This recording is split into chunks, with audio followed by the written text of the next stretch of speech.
नमस्कार साथियों, आज का हमारा टॉपिक है शब्द रचना। चलिए शुरू करते हैं।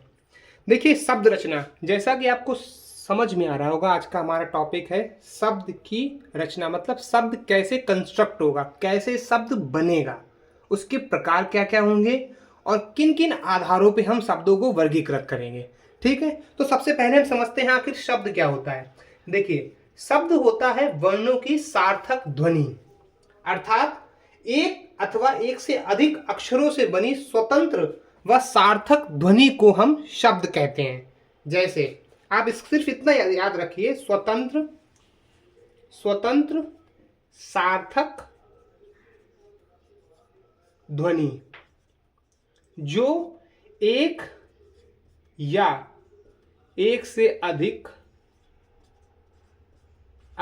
अक्षरों से मिलकर बनी होगी। अक्षर अथवा वर्ण, आप समझदार होंगे, ठीक है। इनसे निर्मित एक स्वतंत्र व सार्थक ध्वनि है। एग्जाम्पल के तौर पर हम ये शब्द ले लेते हैं रचना। देखिए, रचना में एक से अधिक वर्ण है, रा है, चा है, ना है, आ है, एक से अधिक वर्ण है और एक सार्थक ध्वनि प्रोड्यूस हो रही है रचना, जो कि अपने में अपने अर्थ को समाहित किए हुए। आपको शब्द समझ में आ गया है। स्वतंत्र सार्थक ध्वनि जो एक अथवा एक से अधिक वर्णों से मिलकर बनी होती है। हमने शब्दों को उनकी कंस्ट्रक्शन के आधार पर, उनकी प्रकृति के आधार पर विभिन्न विभिन्न वर्गों में विभाजित किया है, जिसमें सबसे पहला आता है व्युत्पत्ति के आधार पर। व्युत्पत्ति मतलब होता है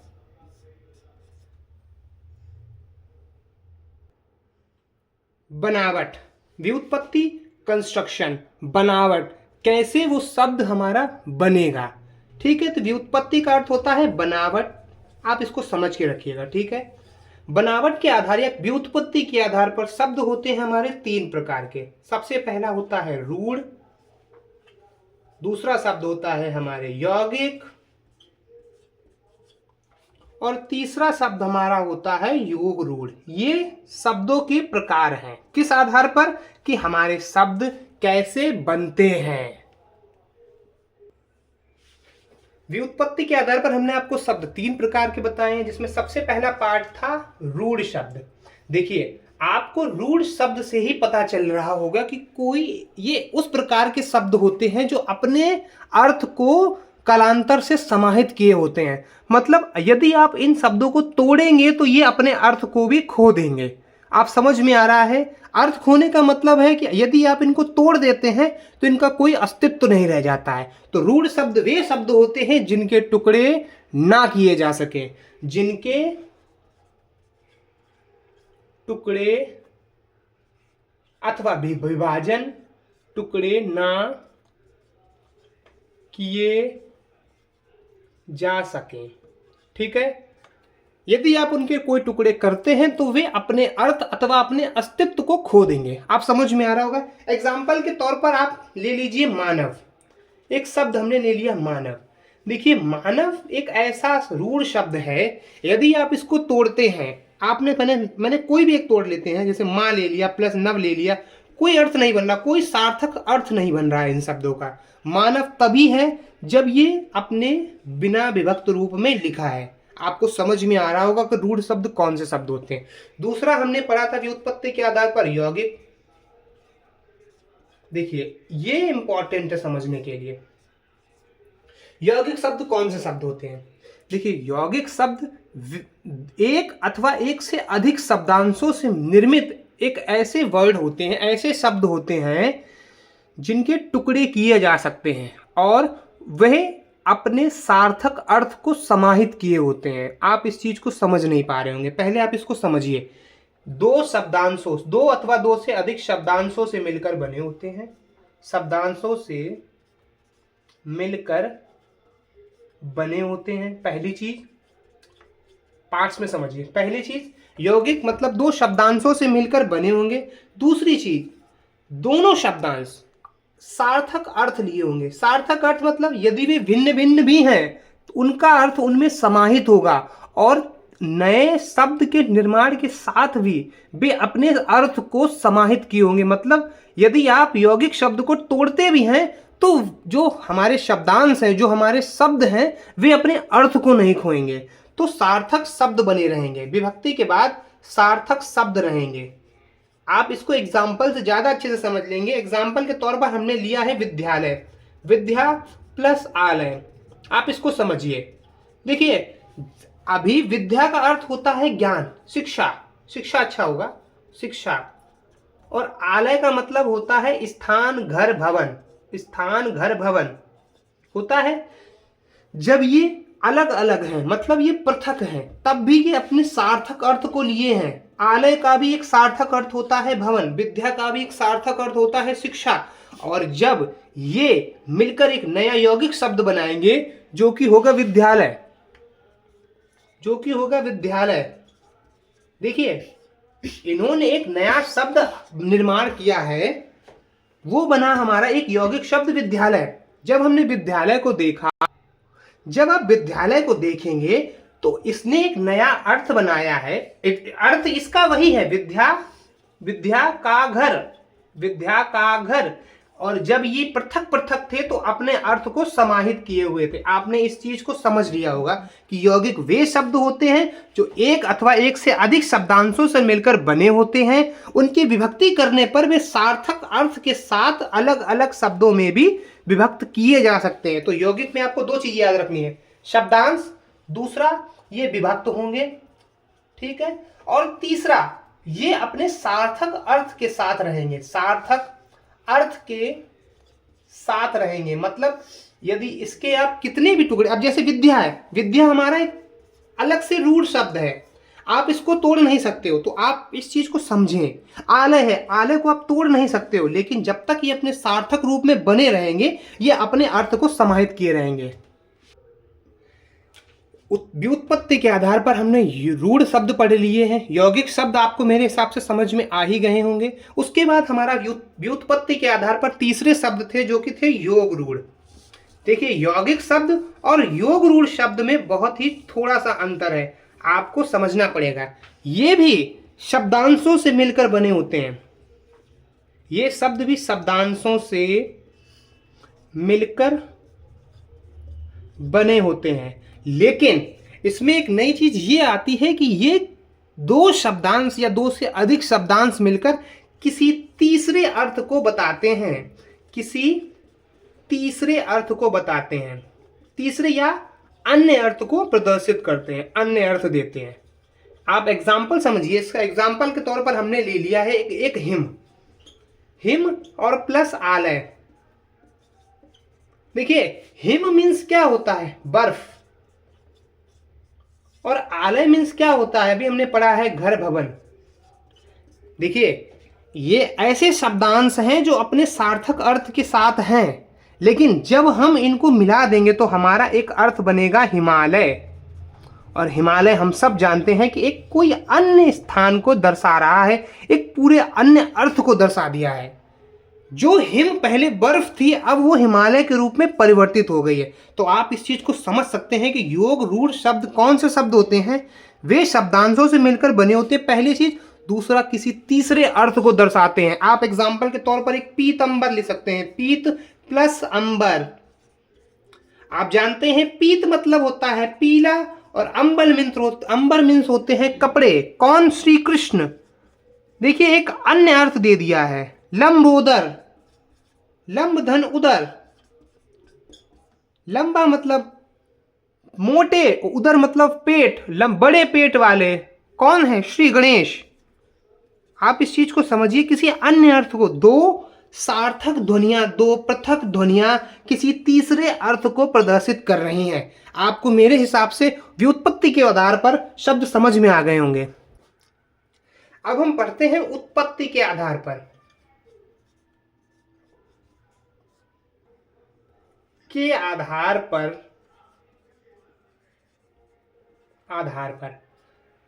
उत्पत्ति के आधार पर शब्द कितने प्रकार के होते हैं, 4।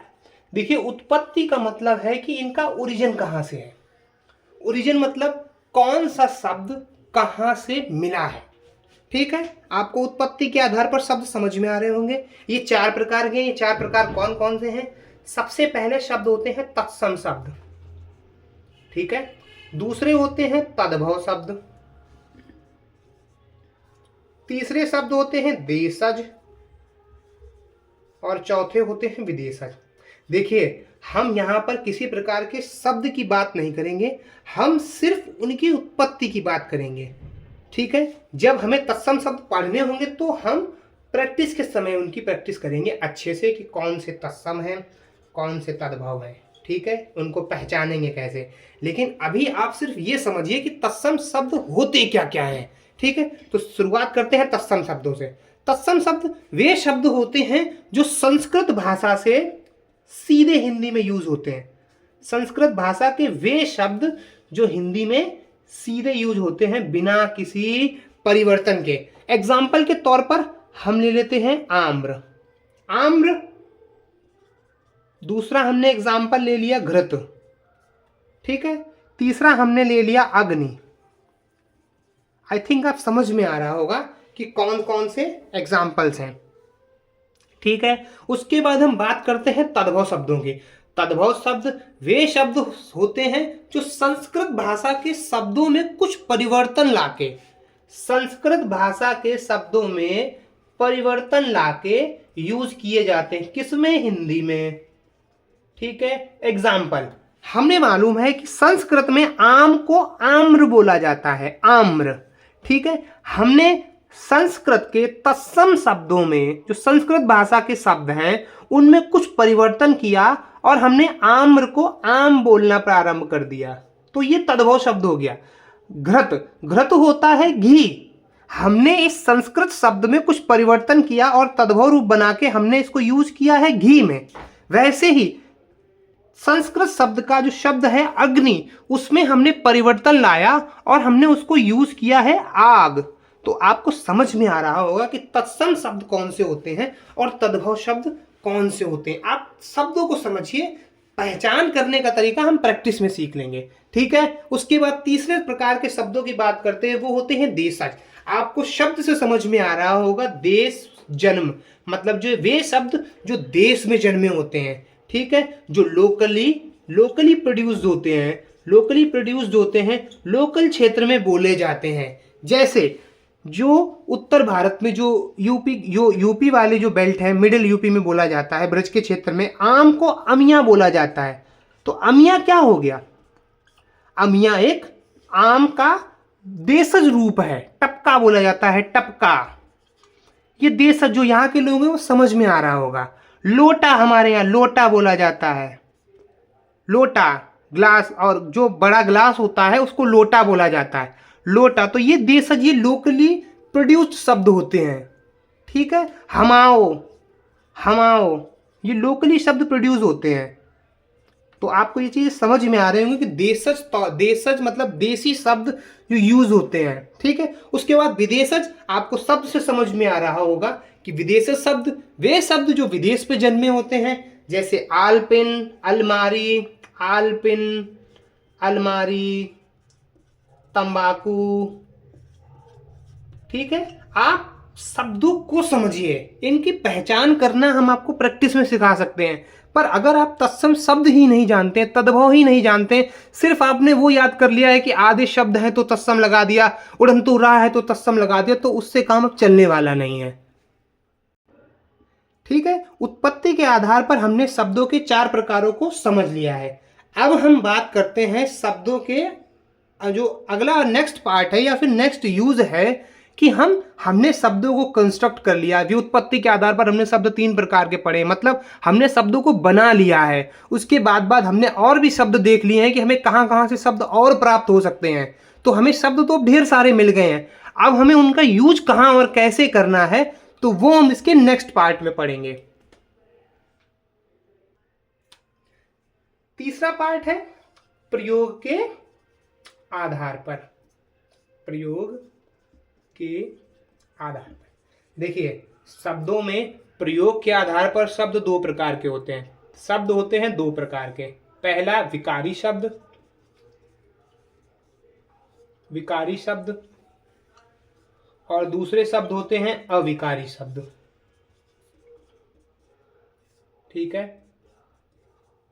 विकारी शब्द आपको समझ में आ रहा है। विकार मतलब विकार उत्पन्न, विकार मतलब प्रॉब्लम, कोई किसी प्रकार की त्रुटि उत्पन्न की जा रही, कोई प्रकार की समस्या उत्पन्न की जा रही है, तो वो विकारी शब्द होते हैं। अविकारी शब्द जिनसे समस्या न उत्पन्न की जा सके, लेकिन समस्या का आधार क्या होगा, किस आधार पर समस्या उत्पन्न होगी, तो वो होती है लिंग, वचन और कारक। आप समझिए, परिभाषा को समझिए। विकारी शब्द वे शब्द होते हैं जिनमें लिंग, वचन और कारक में विकार उत्पन्न हो सके, या जिनके द्वारा, जिनमें परिवर्तन करके हम शब्दों में विकार उत्पन्न कर सकते हैं। एग्जाम्पल समझिए, आप अच्छे से समझ जाएंगे। जैसे राम, खाना, खाता है। ठीक है, हमने एक एग्जाम्पल ले लिया, राम खाना खाता है। यदि हम राम के लिंग में परिवर्तन करके इसको सीता बनाते हैं, तो सीता खाना खाती है। अब देखिए, हमने लिंग में परिवर्तन करने पर, लिंग क्या था हमारा, राम क्या था, राम हमारी संज्ञा थी, संज्ञा में हमने परिवर्तन किया, पूरे वाक्य में विकार उत्पन्न हो गया। उसी विकार के साथ साथ हमारी क्रिया में भी विकार उत्पन्न हो गया। आप समझ रहे होंगे।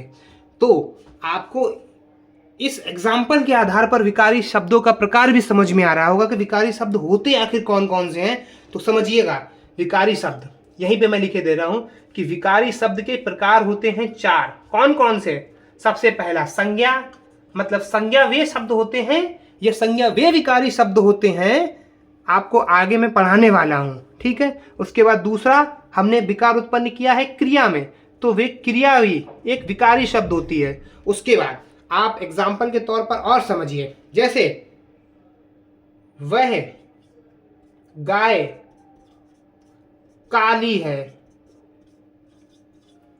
वह कुत्ता काला है। देखिए, काला क्या है? गाय की विशेषता, और गाय के अनुसार विशेषण भी परिवर्तित हुआ है। कुत्ता मेरा पुल्लिंग में आता है, इसके लिंग परिवर्तन के साथ विशेषण भी परिवर्तित हुआ है। तो विकारी शब्द में तीसरा शब्द कौन कौन से होंगे? विशेषण शब्द। और चौथे शब्द जो होते हैं हमारे, वो सर्वनाम होते हैं।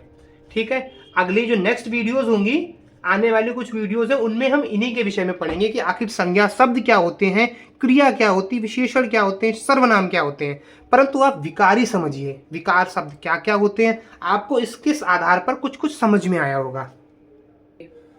अब पढ़ते हैं हम इसके दूसरे पार्ट, अविकारी शब्दों के बारे में।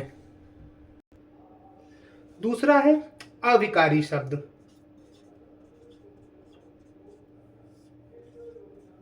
ठीक है, अविकारी आपको शब्द से समझ में आ रहा है। देखिए, हिंदी में मैं, आपने नोटिस किया होगा, मैं शब्द पे ज्यादा जोर देता हूं। क्यों? क्योंकि हिंदी इज ऑल अबाउट शब्द। अगर आप हिंदी में शब्दों को समझ गए, आपने इस चैप्टर को समझ लिया, तो आपके लिए आगे आने वाली आपको संधि भी समझ में आनी पड़ेगी। अगर आप शब्द रचना समझ गए हैं, आपने शब्दों को तोड़ना समझ लिया है, तो आपके लिए संधि, समास, पर्यायवाची, विलोम शब्द, इन सभी में आपको शब्दों को तोड़ना अच्छे से आना चाहिए। अगर आप शब्द नहीं तोड़ पा रहे हैं, अगर आप सार्थक ध्वनि नहीं निकाल पा रहे हैं, तो आप हिंदी में बहुत ज्यादा पुअर है, आप समझिएगा। ठीक है, तो अविकारी शब्द वे शब्द होते हैं जिनमें लिंग, वचन, कारक के आधार पर विकार उत्पन्न नहीं होता, विकार उत्पन्न नहीं होता। ठीक है, एग्जाम्पल के तौर पर, वह बहुत तेज। देखिए, यहां पे वह की जगह राम लिख लें, संज्ञा पहचानना ज्यादा आसान हो जाएगा। तेज दौड़ता है। अब आप इसका लिंग परिवर्तन करेंगे, तो यहां पर मैंने लिख दिया सीता बहुत तेज दौड़ती है। देखिए, लिंग परिवर्तन से, हमारी संज्ञा परिवर्तन से हमारी क्रिया बदल गई, हमारा सब कुछ बदल गया, लेकिन ना तो तेज बदला, ना तो बहुत बदला। ये तेज क्या है? ये बता रहा है हमारी क्रिया की विशेषता, और यदि वह क्रिया की विशेषता बता रहा है, तो ये क्या हुआ? क्रिया विशेषण। तो अविकारी शब्द के भी कितने पार्ट होते हैं? 4 भाग होते हैं। कौन कौन से? सबसे पहला आता है क्रिया विशेषण, क्रिया विशेषण। ठीक है, उसके बाद अगर हम यहां पर लिख दें राम और सीता, या राम और गीता, राम और आनंद, कुछ भी लिख दें, लेकिन और के ऊपर कोई प्रभाव नहीं पड़ेगा। ये और किस प्रकार के शब्द होते हैं? ये संबंध, ये समुच्चय बोधक संबंध होते हैं। ठीक है, तो ये समुच्चय बोधक शब्द, समुच्चय बोधक शब्द जो होते हैं वो भी अविकारी शब्द होते हैं। उसके बाद तीसरे संबंध बोधक, और चौथे विस्मयादि बोधक। देखिए, आप परेशान बिल्कुल भी मत हो, यदि आप इनके विषय में नहीं जानते हैं तो आगे आने वाली नेक्स्ट वीडियोस में हम आपको इन्हीं के विषय में बहुत ही विस्तृत जानकारी देंगे।